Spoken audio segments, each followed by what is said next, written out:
Welcome to the High at 9 News Hour, where you will hear from cannabis industry experts and professionals from around the country talk about important topics while shining light on global issues and discussing cannabis as it relates to politics, regulation and reform, data and technology, science, research and medicine, family and parenting, art, celebrities and entertainment, fitness, sports, mental health and wellness, and plant-based medicines and entheogenics. Together, we are building a stronger community, fighting the stigma and creating change. With your hosts, Jason Beck and Rico Lamitte, joined by special industry expert correspondents from around the country, and daily antics brought to you by Cannabis. Coming to you live every Monday through Friday at 9 a.m. Pacific Time and high noon on the East Coast. And thank you all for getting high at 9 with us.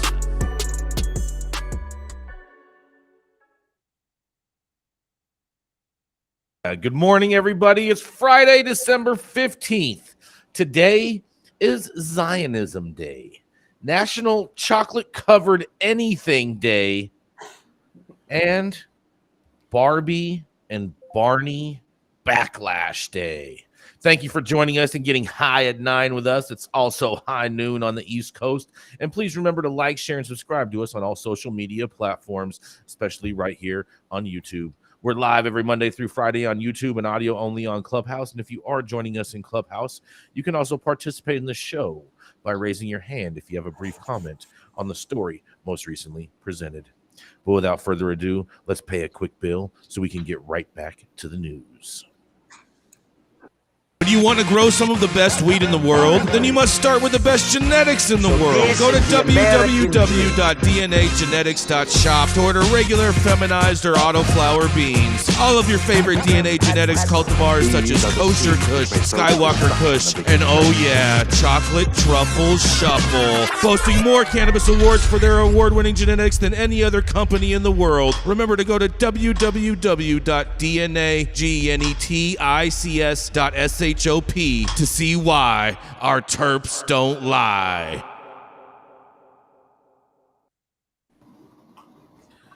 Oh, yeah, that is right. Good morning, everybody.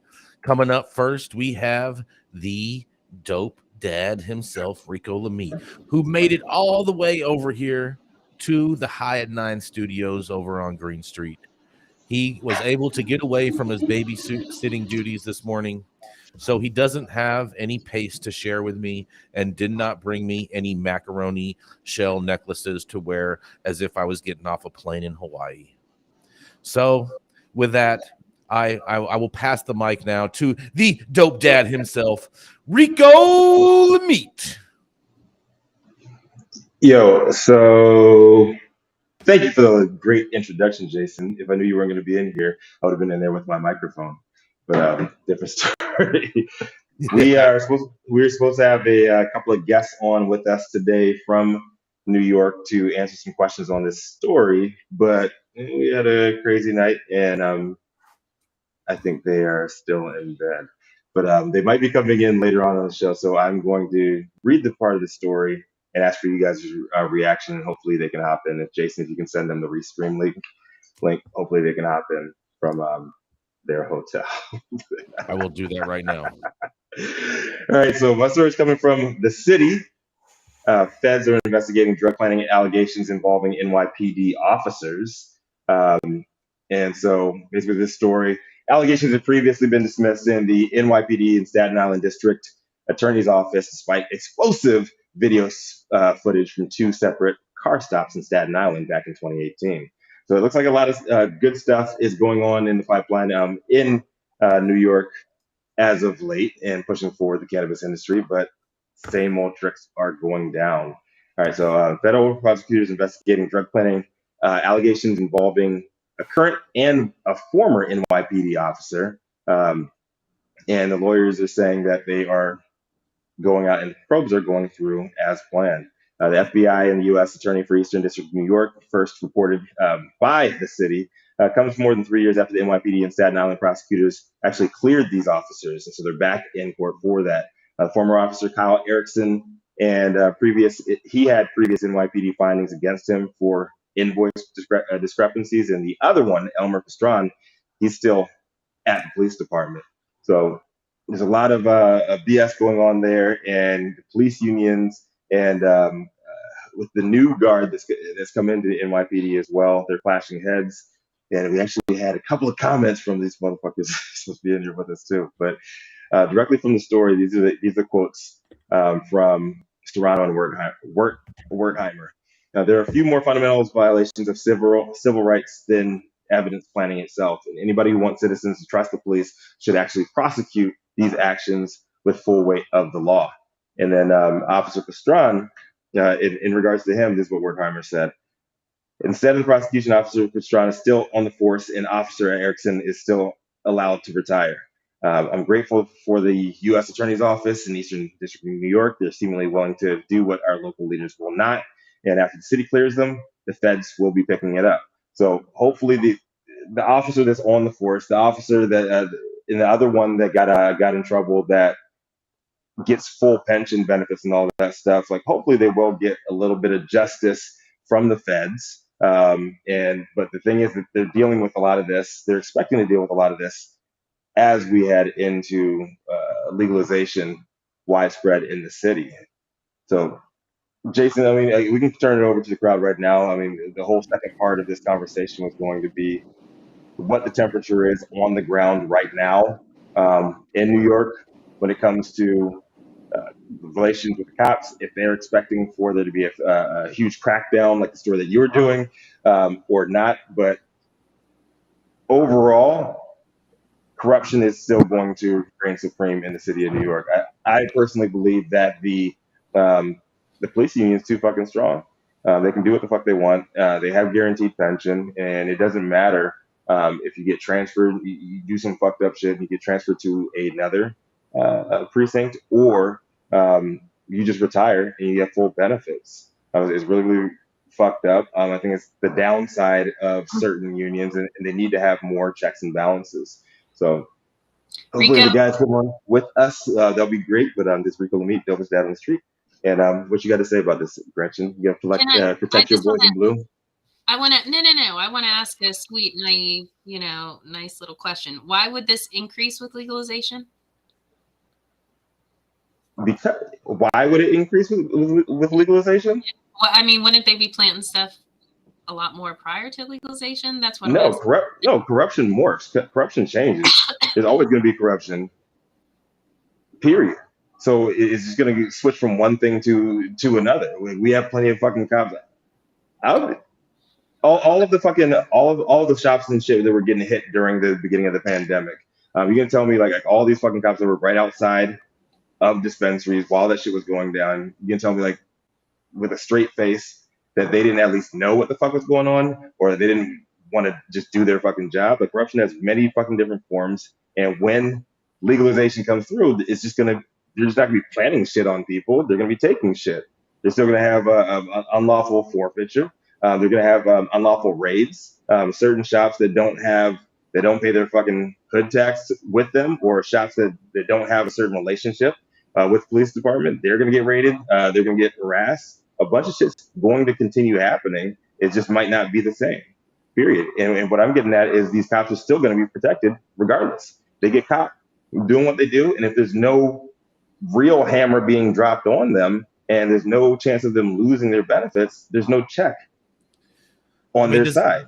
Does anyone have any real confidence in the FBI actually going after law enforcement that does these types of things? I have no confidence in law enforcement, period. I mean, the FBI is interesting because they treat them with kid gloves. And if the FBI were actually to enforce the federal law, they would go after everybody who covered it up, not just the cops who are doing this, but everybody else who let them get away, who let them retire, who is letting them continue on the force. Why aren't they getting investigated by the feds? Because they're part of the cover-up. Yeah, I mean, fist rounds from the head. I mean, it sounds like even internal affairs needs to totally get overhauled in regards to these. I know I just saw a story yesterday about the hometown that I grew up in Pittsburgh and Antioch, and they're having the same thing where the FBI is coming in to investigate certain law enforcement for taking bribes, releasing people without just cause, planting drugs, and a few other different nuances that law enforcement should not be dabbling into, let's just say. The feds will come in and take out the trash, but they're not going to do the cleanup. I mean, do you think they're actually going to take out the trash? Or you don't think they're going to leave some trash behind? Oh, they're going to leave a bunch of trash behind. They're just going to, they don't really care. They're just going to take out some trash, the biggest trash they can grab in one big thing, and then just get it in the trash truck and move on. Basically, what you're saying is they're just going to take whoever is going to ultimately be the sacrificial lamb for each one of these department heads. Definitely. Like a lot of these departments will designate that the cops who did it are going to take the fall, and everybody else who was in on it gets to go away scot-free. Oh, and then and then it's going to be more of the fucking same if they keep on doing the same thing. Mm-hmm. Jason, you always say there's two sides of the fucking game, right? Their job. I believe that. I've always told people that as long as I've been in this space, which is for decades now, I've always said, law enforcement has a job to do, and it's my job to stay out of their way.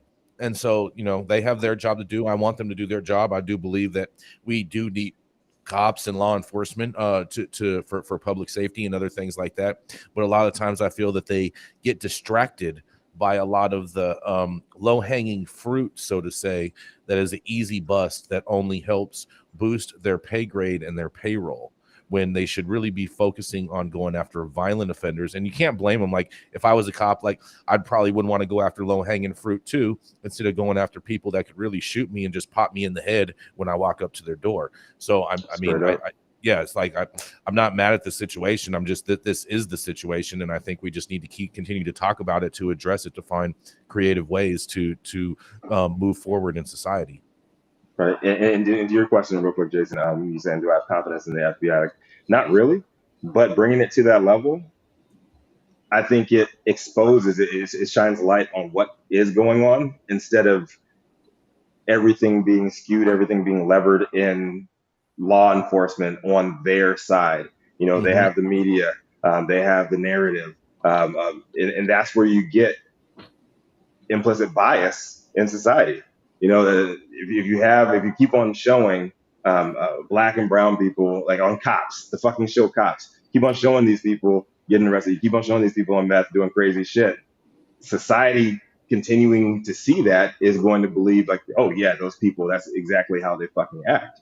So having these high profile, exposés or whatever on the FBI level, even if you know that these people are going to get off, I think it does a better job of exposing that side and making a case for the people on the other side of these stories that, it's not just one bad apple in the fucking police department. There's a whole bunch of fucking corrupt cops, and there's fucked up people on both sides of the game. And I think that's what we need. We need a more level playing field, because everything is not okay. And they're always putting out like everything's okay. Yeah. We got to keep it moving, though. Thank you so much for covering this today, Rico. This Absolutely. is ongoing. Hopefully, our guests will fucking arrive. I'm sure they will. I texted them. I texted them the link, so hopefully they'll get it. Hopefully they'll wake up. All right, perfect. Yes. All right, so up next, we have the longest continuously operating retailer in the whole damn industry. Out in Detroit, they call him White Gucci. Down in Mar-a-Lago, it is Gucci Blanco, and out on the west side of LA, over in West Hollywood, actually, they call him El Presidente when it comes to cannabis tourism. Always smoking on the best weed in the world is my partner in crime himself. And over in the other fucking side of the studio, Jason motherfucking Beck. I'm in the green room. So green. Yes, so green.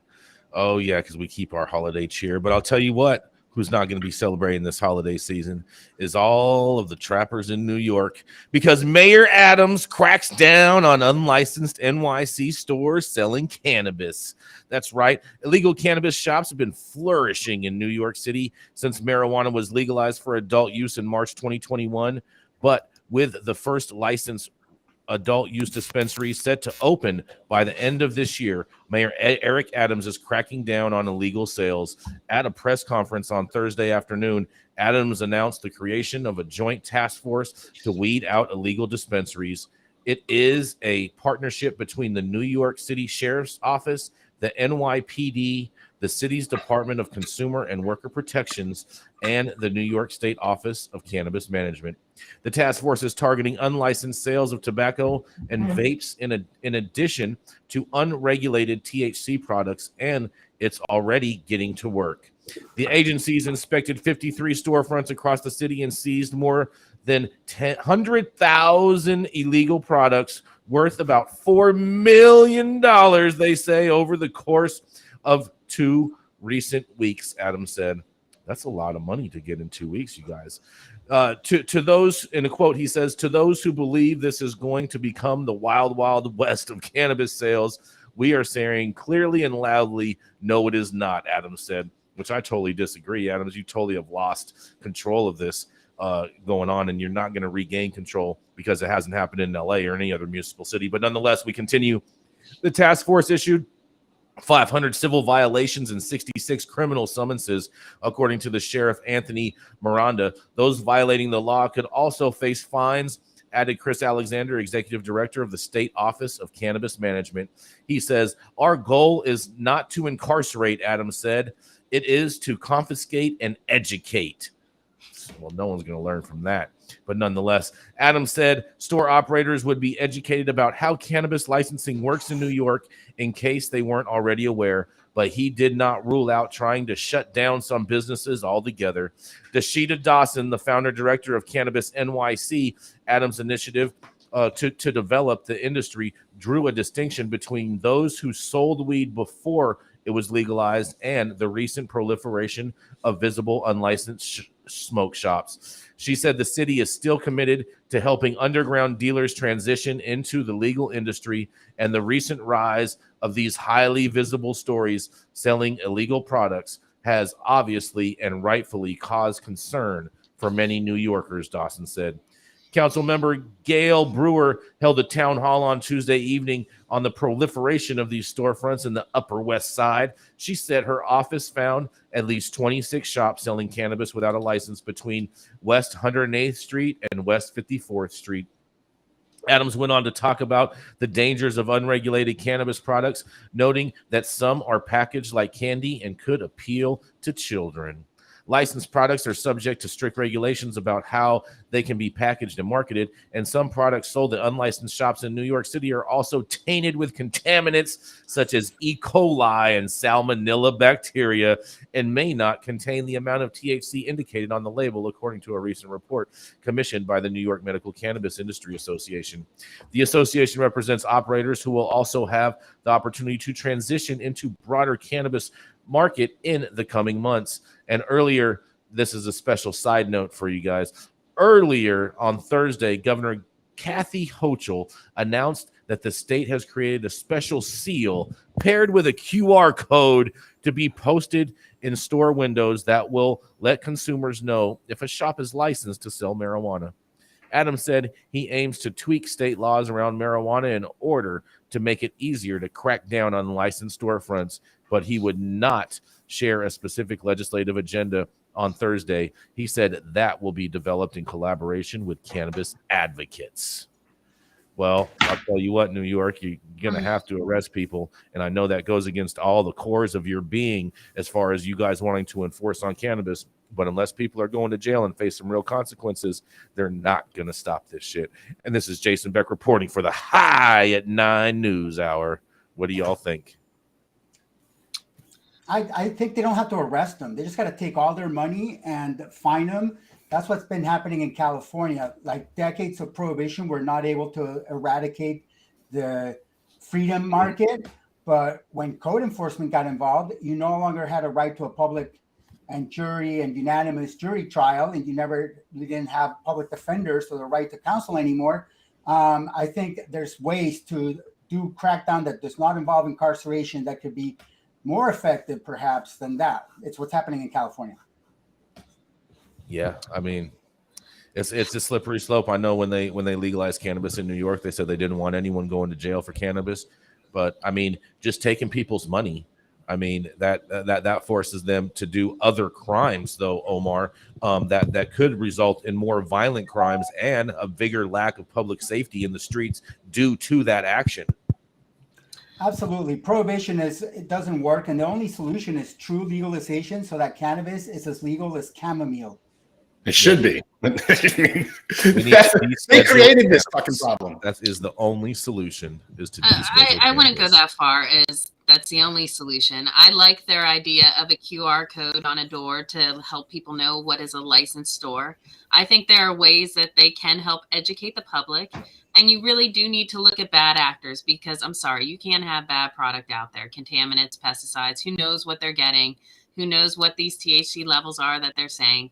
And frankly, I agree with you, Jason. I think that I love Mayor Adams, but I think it's a little too late. I think he has let this market run rampant for the past year or so in this gray Jason, area. Supposed to do that here? And I'm sorry? I said, weren't they supposed to do that out here, Jason? I mean, they were supposed to. And Gretchen, like to your point on the QR codes, let me tell you something. The state of California does that too. And so we have this big old QR code that we're forced to have in our window. And let me tell you something. I've never seen anybody scan it ever in life. I hear you, but I believe New York is a very different market than California. California has grown up with cannabis. You guys have been using it since the 90s. It's been a part of you. And I understand that the trap market's been, around forever in New York. However, for legal consumers in New York, it's a very different story. I was talking to some very nice ladies last night who I guarantee you do not some nice ladies traffic in the illicit market. And they were telling me they were in New York, went into a shop, and they were asking all sorts of questions. And I was like, well, that shop's not legal. There are no licenses yet. And they were beside themselves. They're like, no wonder they couldn't answer our questions.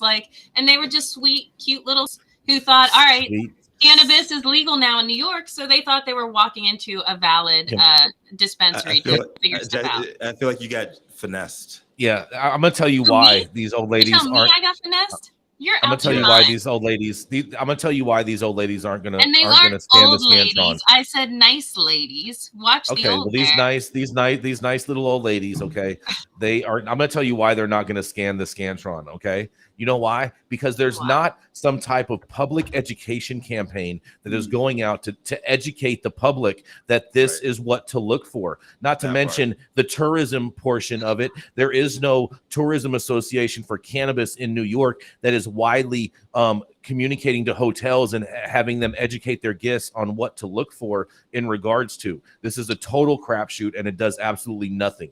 I think it will be surprised at what the New York Cannabis Board to come up with. I think that they are going to work to educate. I think Dashida Dawson was brought on board for these reasons. I think that you will see more in New York than you've seen in California, where apparently nothing works in California. So I don't know why we're looking at California for examples of good living. It's not that nothing works in California. It's that New York is doing the exact same thing that California's done, expecting a different result. That's the 100%. Definition of stupidity. I think what you'll see is better execution by New York than you'll have seen in California. Yeah, right. I'm just surprised to hear that Californians have only been smoking weed since the 90s. That was news. I'm not saying that's news to me but too. I'm saying in '96 is when things started moving towards legalization in California, and so it's just '96 is when we passed medical cannabis. 1996 when we passed medical cannabis. I know this. Yes.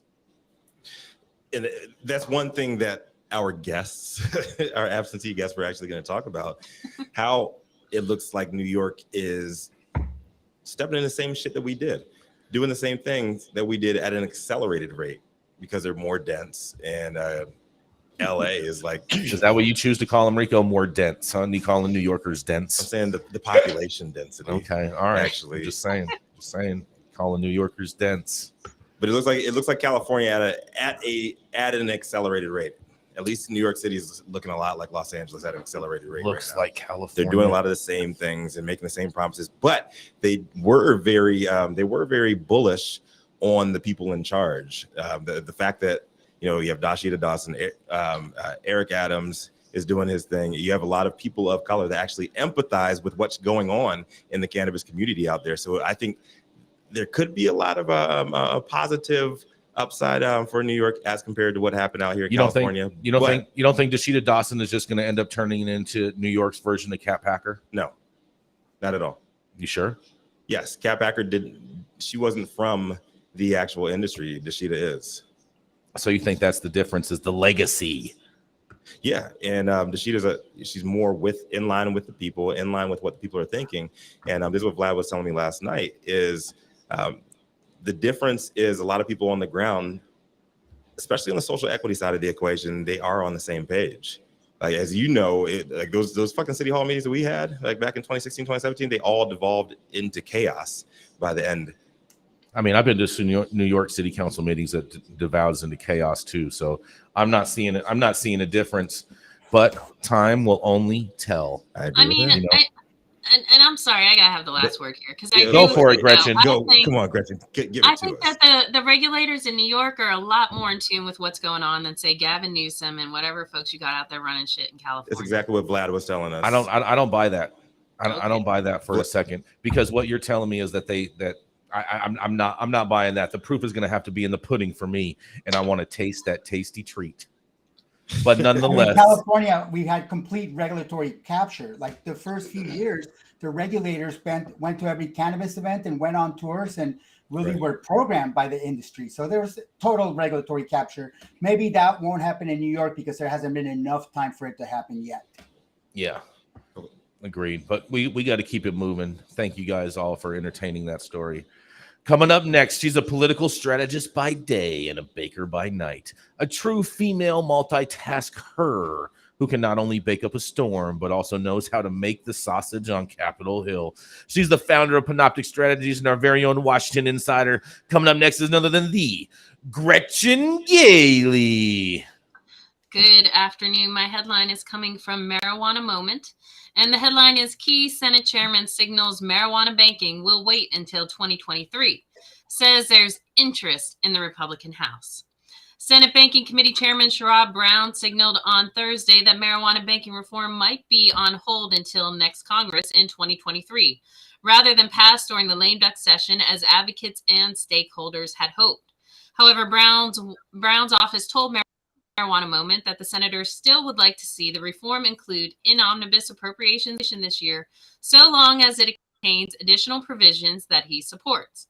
Asked about the Safe Banking Act, the senator told Punchbowl News' Brent Pedersen on Thursday that he expects to take it up and get it through in 2023, adding that there's interest in the Republican House. Brown also expressed interest in the expanded Safe Plus bill that Senate leadership has been finalizing because it's expected to go beyond simple banking reform and also contain other provisions dealing with expungements and more. The new 2023 comments seem to depart from what Brown said in an interview that aired on Monday, with the senator insisting that a deal with banking included absolutely could still happen, and lawmakers were this close to a deal, placing his thumb and index fingers apart about an inch.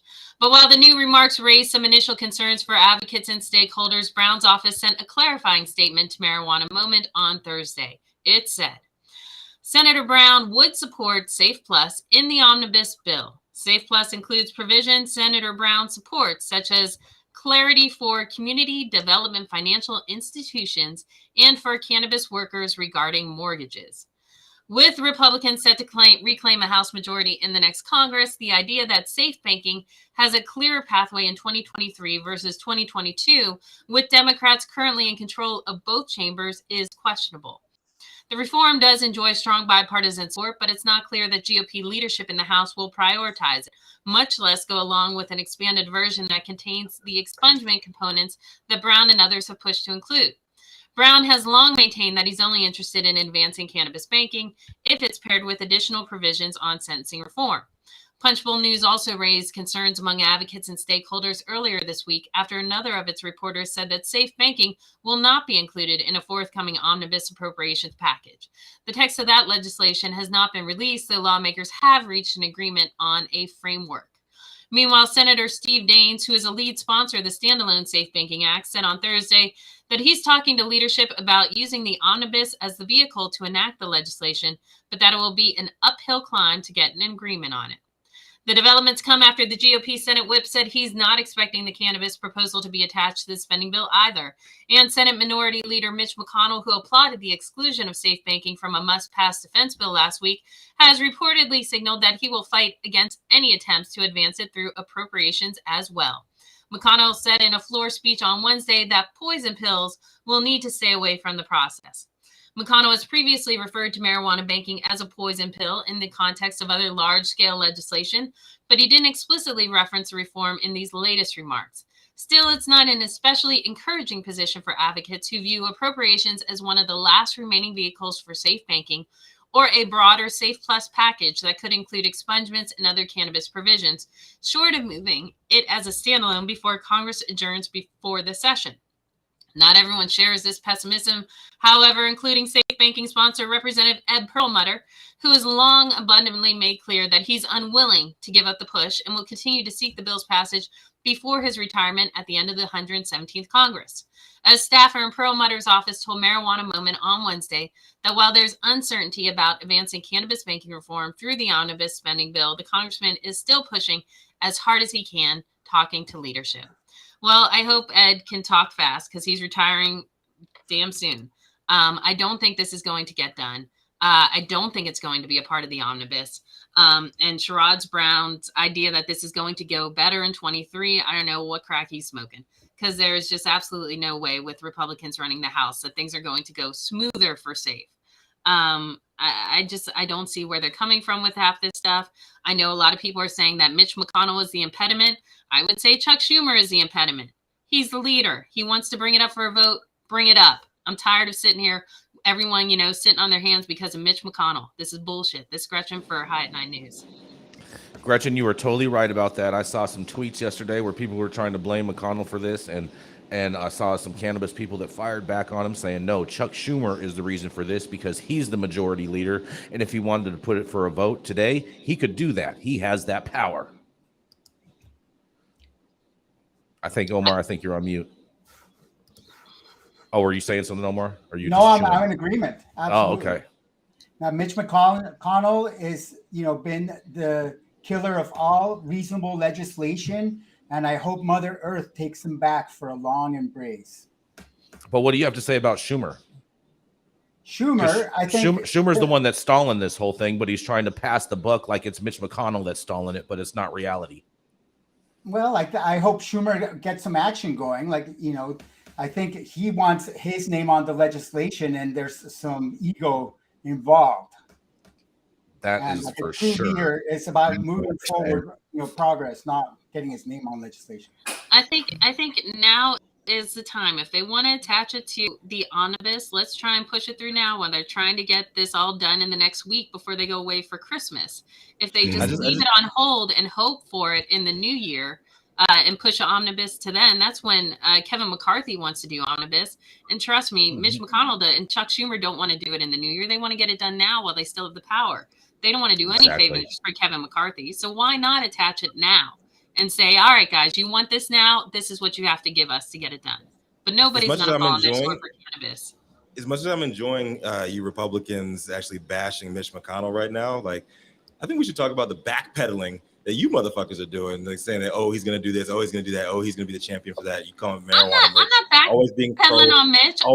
No one's been backpedaling on Mitch. No one's been backpedaling on marijuana Mitch. Cut that out. All we're doing is pointing out the hypocrisy. Everybody's been pointing out the hypocrisy of everybody over on that side of the table, but you guys said that it wasn't going to happen. And Mitch McConnell is just proving it. He's just another politician. He's going to say whatever the fuck he wants to. And you guys are going to follow him into a fucking ditch where you are right now. Wait, what are you talking about? I don't get what you're talking about. I don't understand where he's getting from.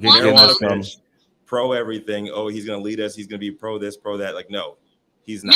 Mitch is much like Chuck Schumer, and he's pro Mitch and likes to get things done the way that he does. And his new distaste for cannabis has come from all the crazy bullshit like Delta 8 and all sorts of things running wild through his farm bill that he's not happy about. And so that is why Mitch has a new See, I distaste for disagree. I feel like Mitch. I know, I'm telling you the facts of why this man doesn't like it. He doesn't like it because he's not in control anymore. He's not in charge. Period. He's not in control. He's not in charge, Wait, and he bitter. loved it when he was in charge? I think it has nothing to do with the Delta 8. I'm pretty sure if he had the opportunity to be on the streets and selling Delta 8 and make a profit, he would. And I wouldn't be surprised if he hasn't already. He does not like the loopholes and things created by the Farm Bill that he created. He lives in a fucking loophole. He's Mr. Loophole. Stop it. Stop it. Chucky Schumer, Mr. Senator Schumer, you need to get on board and put safe banking up for a vote, because I'm going to tell you what right now, the reality that the Democrats held all three offices, okay, the House, the Senate, and the presidency, right, and didn't get anything done for cannabis besides a research bill that people are severely divided on, is just ridiculous, and shows that all of these campaign promises and pledges that you guys have delivered are all fallen on empty ears. They're all politicians. They're all trash. They all suck. Just saying. Hold on. We have Stephen Elliott coming up. 2024. Let's do it. That's right. That's right. Vote red. What do you have to say, Stephen? I say, I think every side has failed us on this. The society is overwhelmingly asking for cannabis, and our government is overwhelmingly telling us to go F ourselves. So, as I've always stood on the side of the road, growing freaking weed with my finger in the air, saying, oh, hell no, you're not going to tell me what to do. I'm still going to grow my weed. So fuck you. Have a good day. Thank you so much for that, Stephen. All right. We gotta move. Take the yeah, we gotta pay a quick bill. Let's pay a quick bill real quick. At True Classic OG, we live by one motto: stay true. We stay true to our legacy cut of True OG that's always fresh, piney, gassy, and delicious. We represent the spirit and hustle and diversity of our great city of Angels, and we stay true to the spirit of this plant, doing everything in-house to ensure that you get the highest quality and consistency with every batch. And that's what made us LA's favorite OG. True Classic OG. Stay true, Los Angeles.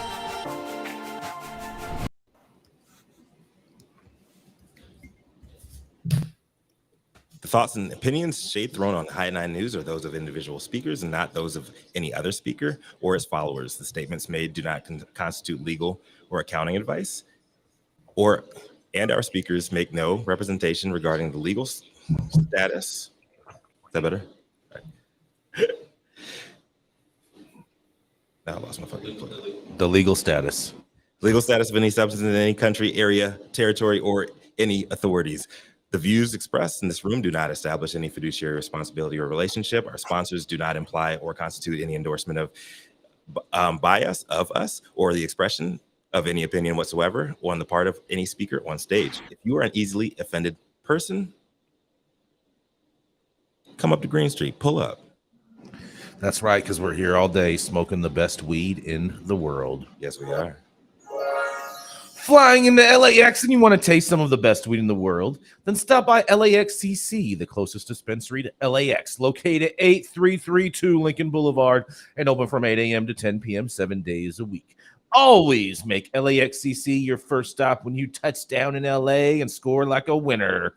And don't forget to tell them I sent you and mention you'd like to get high at 9 for 10% off your full order.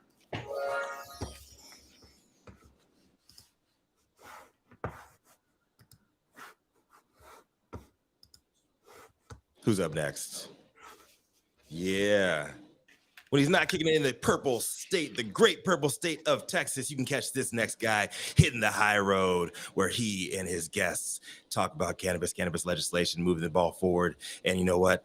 A little bit of the Delta 8 action as well. Coming to the stage next is the most beautiful white man on our team, Stone Slade.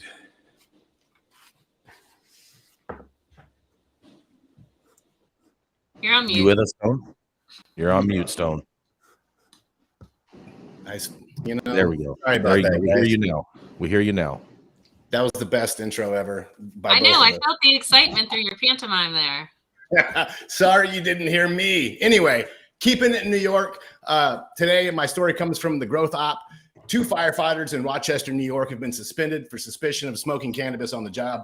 The Rochester Firefighters Association, or RFFA, has released a statement noting that the union local will be providing fair representation to our members involved in this current personal matter, adding it will not comment further until completion of the investigation and receipt of results. Citing a tweet from conservative talk show host, columnist, and typical Republican alarmist Bob Lonsberry, the incident involves graduates from a program that encourages students to become firefighters. Lonsberry tweeted, the 2 Rochester firefighters suspended for smoking marijuana on duty at the Emerson Street Firehouse are graduates of RCSD training program, which directs city school students to firefighter jobs. It's an unfortunate black eye for the program. That's I, Rico. And in another tweet, he noted intoxication on duty endangers the public and other firefighters, which is true to an extent. Now, even though cannabis is now legal medicinally for adult use and for medicinally and adult use in New York, the city of Rochester has a pre-employment drug testing policy that applies to all potential employees. All employment offers are conditional pending a confirmation of successful completion of the screening for cocaine, PCP, amphetamines, and opiates for jobs requiring a commercial driver's license and uniform positions in emergency communications, fire services, policing. The substance that screens also includes cannabis. The city of Rochester strives to provide a drug-free workplace, prohibits the possession, use, purchase, sale, somebody's mic is live, or transfer of controlled substances in or city property or facilities. Per criminal defense lawyer, New York classifies not only well-known drugs like marijuana, heroin, and cocaine as controlled dangerous substances, but also the compounds used to manufacture them. Now, it's still not clear from the reports out exactly where the firefighters under investigations allegedly smoked the cannabis, when they did it, how many times they did it. And a similar incident in Canada, 2 police officers found themselves in trouble after eating THC-infused chocolate bars that had been taken during the raid of an illegal pot shop. The senior officers who stole the chocolate bars ate one on the shift and then encouraged his partner, who was a lower-ranking officer, to do the same. The second officer reportedly felt pressured to do so and obliged, yada, yada. A judge in the case later commented in court, from the point of view of public interest, the impact is profound. The conduct you cannot describe as anything other than stupid. So as we slowly legalize across the country, we're going to see many more stories like this one, where citizens with safety-sensitive positions are going to be singled out over their choice to consume safe plant relief over alcohol, cigarettes, or prescribed opioids. I have to say, in my experience, we talked about this before the show, I've consumed cannabis at every job I've had. Sometimes maybe when I'm not brand new on the job, but once you get the job down, you know, cannabis is a part of my everyday life. It's like taking a daily vitamin. And what I think the general public doesn't understand is that cannabis doesn't intoxicate an individual like the other substances that it gets compared to.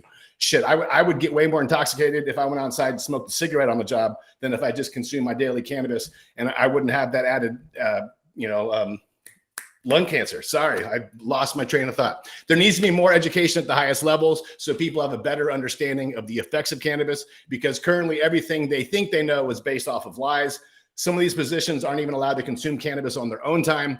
And although they could get plastered on booze on their day off, which is just ass backwards, uneducated thinking, some of these citizens have the most stressful jobs, and they're not able to choose to unwind with a little natural cannabis over drinking and real drugs. I'm Stone Slade reporting for the High at 9 News Hour. Love to hear what you guys think.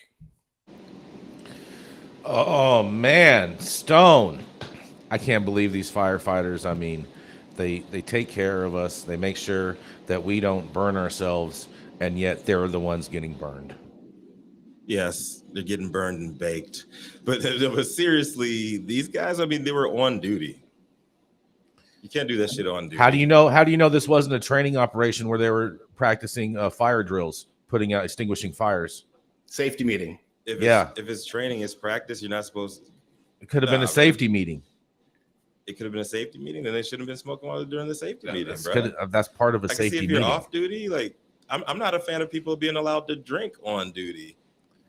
California, I don't think you should. Yeah, California, you're allowed to have one beer on your work during lunch. I hear exactly where you're coming from, Stone Slade. I get it, but I totally agree with Rico. I mean, there are some jobs where I don't care what it is, you can't do anything. If you're responsible for people's lives, and just even for the credibility of the movement, I mean, you don't want to give any inch for them to come back and say, "Oh, weed is a problem," blah blah blah. Right. So I would say certain roles you can't consume while you're on the job. Now, another argument can be made for medical use off, when you're not on duty for, relief and trying to, help rebuild your body. I know these guys go through a lot physically. I can see those arguments being made, but while you're on duty, no, you can't do it. We have Leah up from the audience in Clubhouse. What do you have for us, Leah? Good morning, everyone. This is Leah Patrick. It's Leah. Great to see you. First off, firefighters saved my life from my car accident that crushed my leg. And Lee Vernon in Texas has the Brotherhood of Firefighters that are really making a stand and really setting a tone. It's just broad spectrum gummies. These are the people that need it the most, the first responders. As a caregiver, I am a first responder. First responders should have every right to use this because it helps. It's just the broad spectrum. There's no THC in the gummies here from his company.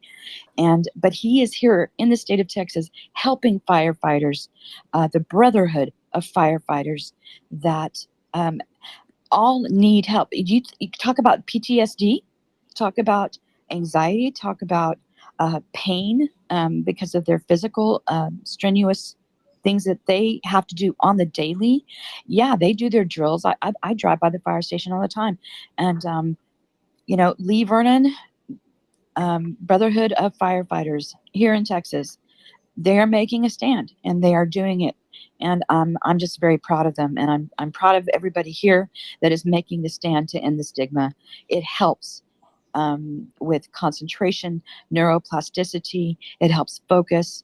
And it's not hurting anyone. It is helping. This is Leah. It's great to see you. And thanks for letting me speak on High at 9 News. Love you, Leah. Yes. One thing, but do you believe that they should be able to be consuming THC while they're on duty? Personally, actually, yes, the legal amount per the Farm Bill. That's what we do here, and they also need the opportunity to become a medical patient in the state of Texas, which they are currently being denied. I see what you did there, Leah. I thought that was a very, very slick answer. That was a Leah, politician move politician? answer Like, right there. seriously. That was fantastic, Leah. See what she did right there? She said they should be able to legally consume the amount allotted by the federal government, 0.03% THC. They should be able to consume on the job. I'm 100% with that, Leah. Leah, do you think they should be able to smoke? She's back down. 40% Jeters. Stop it. Stop it. Stop it. Stop it. Stop it. We got to keep it moving so we get through everybody. Coming up next, he's the founder of Cannabis Law Firm with offices in California. Wait, I fucked up. Hold on. My bad. Sorry, Omar. You're almost next. Because coming up next, we have Dr. Talleyrand. Here we go. This doctor has been around so long that he probably wrote your parents' medical cannabis recommendation. This doctor has had more patients than liberals waiting in line at a President Biden book signing. He's the founder of Medican and co-founder of the CESC, the nonprofit cannabis research organization. It is none other than the Dr. Gene Talleyrand. Thanks, Jason. Good morning, everyone. My headline today is Medical Cannabis Access Associated with Reduced Alcohol Sales. As the holiday, it might be a good idea to discuss alcohol and cannabis. According to data published in the journal Health Policy, medical cannabis in Canada was associated with a reduction in alcohol sales over an 8-year period. These results have important public health implications.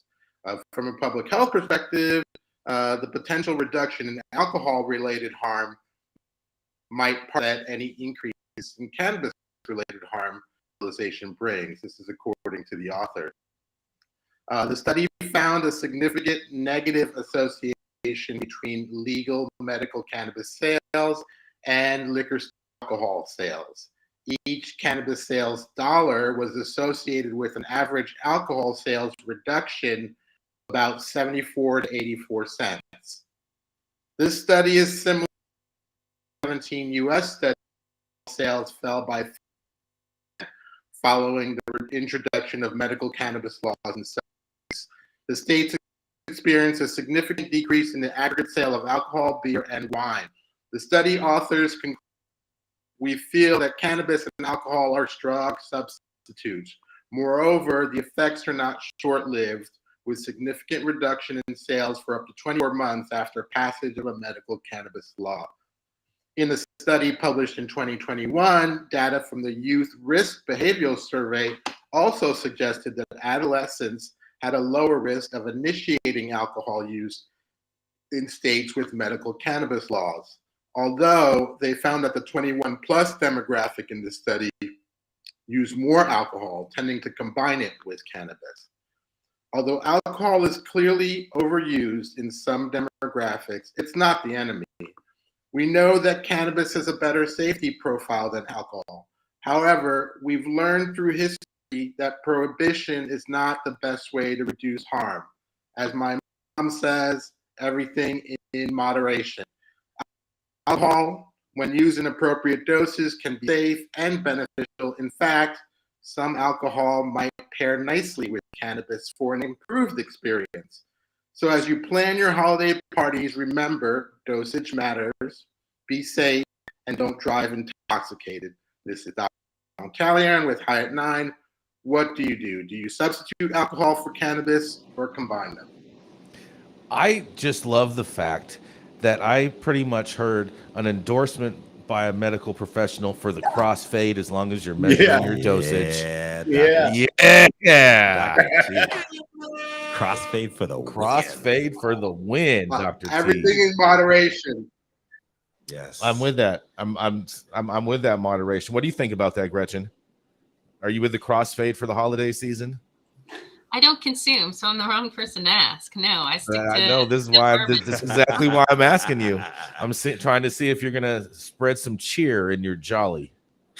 I'm good. I'm good. I don't know what that means, but put some cheer in your jolly. Yes, some TH cheer in your jolly. Yes. Crossfade for the win. Absolutely. Thank you, Dr. Talleyrand. Know your dose. That's the most important thing. And I'll be getting crossfaded. Thank you. I can't wait to tell somebody this weekend or tonight at a Christmas party I'm going to be at. I was prescribed by my doctor to. No, you were not prescribed. You were recommended. Recommended yes, by my doctor to prescribe myself a little crossfade. Yes. Prescribed's not the word. Is to dose yourself a crossfade. I think would be more accurate. Think about a little sip of whiskey with a puff. A little snifter. I'm with that. A little snifter, if you will. I like that. Oh man, Dr. T, when you come down to LA, we should go and have a crossfade together when you get down this way. Omar, what do you think about all this? Not a problem. You know, I'm a cannabis purist, cannabis exceptionalist, and I think that exceptional cannabis is better without alcohol. All right. Okay. All right. But you're not a big drinker though, that either. Correct. No, I do drink. You do drink. I have a vast collection of tequila, and I love to drink wine. My drug of choice is cannabis. 100%. I'm with that. 100%, Omar. I'm with that. But if you're getting to have two at the same time, you're not with that. You just prefer to smoke weed by itself. You know, I get too sleepy. I end up passing out when I crossfade. You know, Interesting. I maybe enjoy it so much that I want to have another. But you know, maybe if I'll do an experiment and just do a glass and a hit. I can picture you with a glass of wine and a nice wine. Yeah, I've had back off on vision. the dose. That's all. Yes. No, real talk. So just make sure you're smoking some outdoor with the wine, then Omar, and you'll have a lower dosage. Usually, if I smoke before I drink, I just don't drink as much. No glass.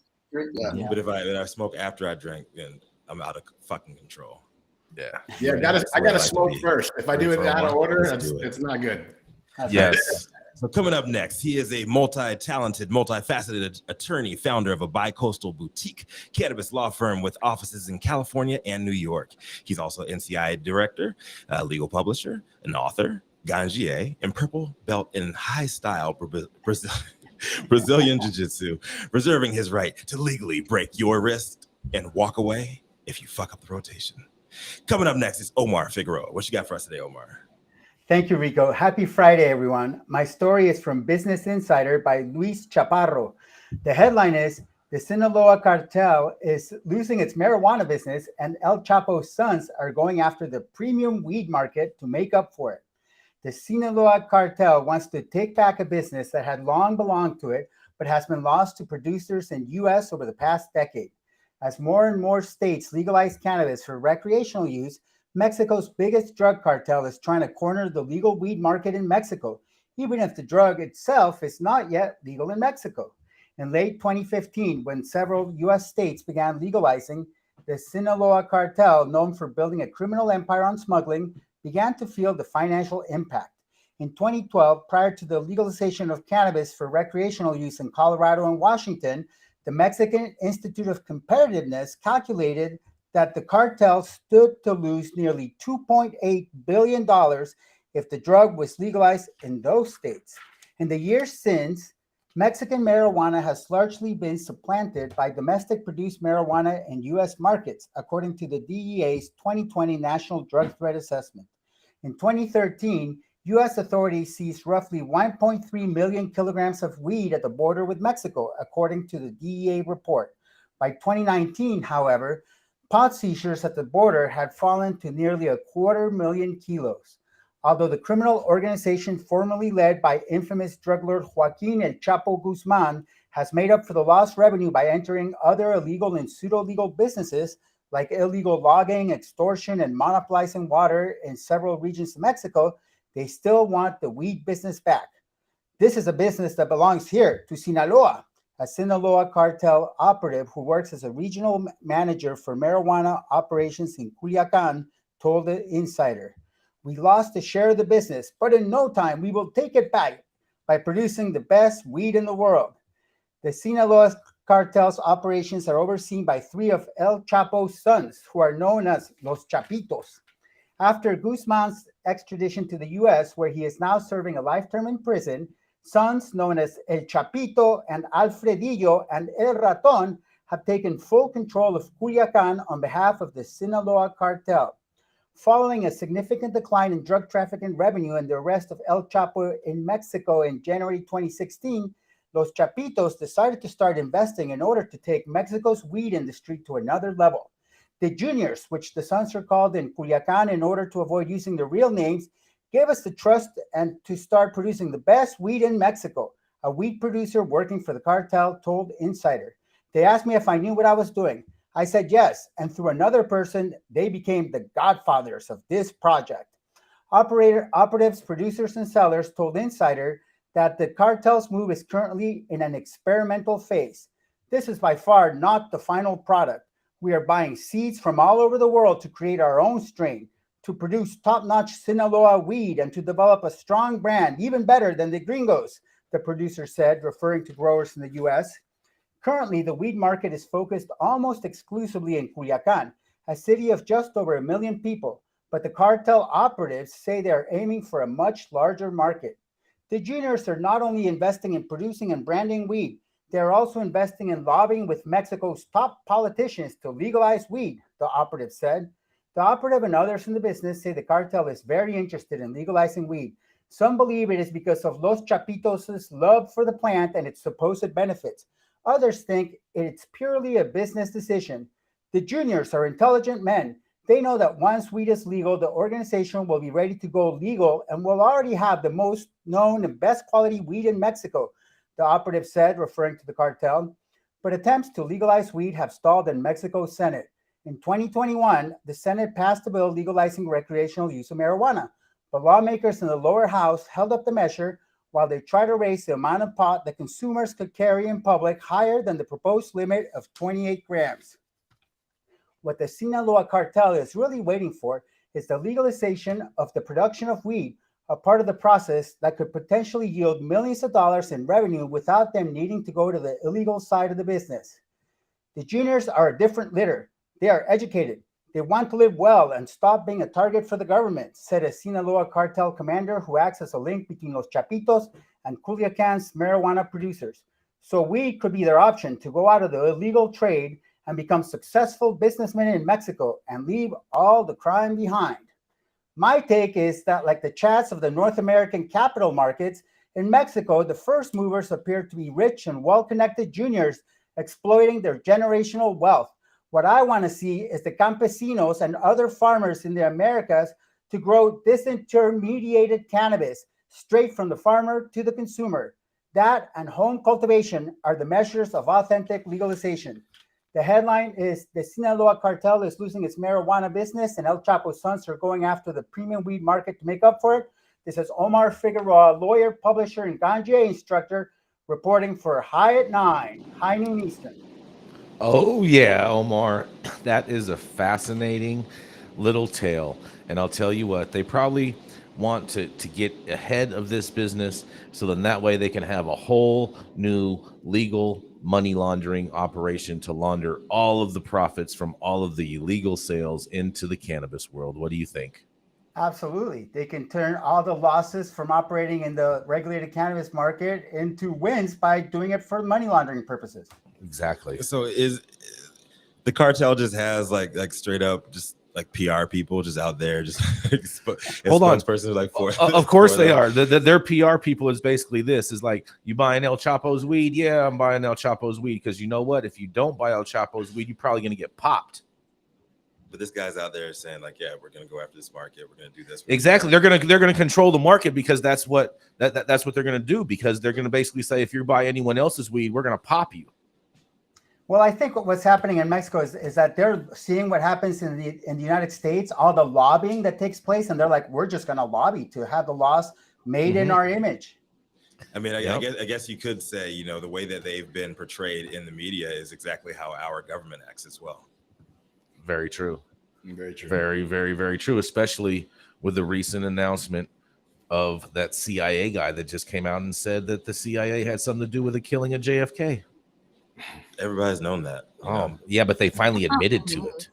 I mean, do they have to admit shit? I knew I'd get a Gretchen sigh out of that. Even got a hand wave. Look at that. Yeah, you should be a professional basketball player with a toss like that, Gretchen. Gretchen, how many guns were used in the assassination of JFK? How many what? JFK? How many guns were used in the assassination of JFK? At least 3 or 4. At least 3 or 4. So there wasn't a magic bullet, huh? There was no magic bullet. Lee Harvey did not act well. No, he was killed by the Secret Service. That's my favorite theory. Oh, man. CIA saying they were involved. Well, the one theory I've heard that I kind of like is that the Secret Service accidentally first shot him, and then accidentally. Yeah. Oh, is that like the Dick Cheney when they're out hunting? Yeah. No. I'll send you the documentary. It's quite interesting. No, but I mean, real people shot him, and then Secret Service trying to react to it was like, oh shit, and shot him again. And that's how there are 4 bullets instead of 3. Oh man, I like that theory. It's a good one. That theory. Yeah. I'll find the documentary. I'll send it to y'all. You'll love it. I'd love to see that. All right. Well, thank you, everybody. This has been a fantastic show today. Thank you to all of you guys very much. Let me get to my outro. I'm gonna fish out of water over here. Don't worry, we're getting anybody. Yeah, we're getting them locked in over here. Yeah, we're going to fucking lock it in, and we're actually going to do a follow-up on the story we were supposed to fucking do like earlier today with Vlad and Ramon from Happy Monkey. Big shout out to Happy Monkey. Big shout out to all the charities. Do you have any charities or any Christmas initiatives you want to announce before we head out here, Jason? No, I think we're gonna do that next week. I think we're gonna start that off with next week. You're gonna do that. Yeah. Let everybody take care of their families first. Sorry. Let's take care of their families. Absolutely. This holiday. Please, there's a lot of shitty stuff going on in the streets right now. So please take care of your families. Please. We were involved in some shit last night. More of that's gonna be coming out this afternoon. But take care of your families, take care of your friends, and make sure you guys check in with the big homies for real. Like at Christmas time, holidays are really, really fucked up on the mental side. People do some fucked up things over the holidays. Just know that. Yes. We saw a gun being flashed last night in the cannabis environment, and that's not who we are. So just make sure you guys take care of your loved ones and make sure you know where your people are at. Thank you all for tuning in for us for another episode. High at 9 News. You can always watch us weekdays, 9 a.m. Pacific, high noon on the East Coast. Big shout out to our live audience members and online supporters tuning in and giving us feedback on the daily headlines of chaos known as the cannabis industry. Our vetted industry correspondent team tuning in from all over the globe to bring us their much needed variety of perspective and adding your respected opinions to the conversation. Big, wonderful shout out to Jaja Simone out there on Clubhouse, holding things down every day for us. And to our haters out there, we love you. Keep on hating. The sun is still shining outside, and we'll see you on Monday. But finally, Cannabis Sativa L, thank you for blessing us with your presence. You are the reason why we get up every single day. You are the reason we continue marching towards greatness in this communal plant, whether it's decriminalization, whether it's descheduling, whether it is straight up legalizing the shit. We're coming together, we're making money, and we're moving to the future. It is Friday, December 16th, 2022. The show's over. Go out and make sure you guys hug your mamas, kiss your daddies, love on your babies, and this is your last weekend before the holidays weekend. So make sure you get all your shopping done. Kwanzaa, bro. See what I'm saying?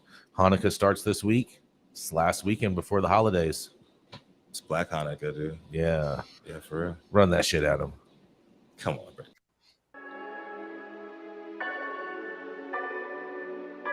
Welcome to the High at 9 News Hour, where you will hear from cannabis industry experts and professionals from around the country talk about important topics while shining light on global issues and discussing cannabis as it relates to politics, regulation and reform, data and technology, science, research and medicine, family and parenting, art, celebrities and entertainment, fitness, sports, mental health and wellness, and plant-based medicines and entheogenics. Together, we are building a stronger community, fighting the stigma and creating change. With your hosts, Jason Beck and Rico Lamitte, joined by special industry expert correspondents from around the country, and daily antics brought to you by Cannabis. Coming to you live every Monday through Friday at 9 a.m. Pacific time and high noon on the East Coast. And thank you all for getting high at 9 with us.